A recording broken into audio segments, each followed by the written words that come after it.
Barulho ao rodar, isso pode ser mais perigoso do que você imagina.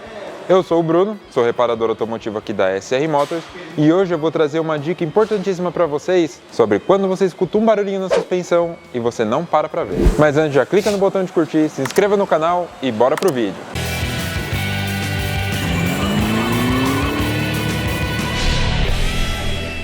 Vamos lá, galera. Cliente chegou reclamando de barulho na suspensão, suspeitando de homocinética, pois estava fazendo estralo quando esterçava. Para nossa surpresa, olha o que aconteceu. A mola quebrou. Ela passou um pouco mais forte numa lombada, a mola acabou partindo. Isso aqui é importante ressaltar aqui. A mola é um componente muito importante do carro, é o que sustenta o carro na altura correta. Por isso, sempre bom usar mola de qualidade e de procedência.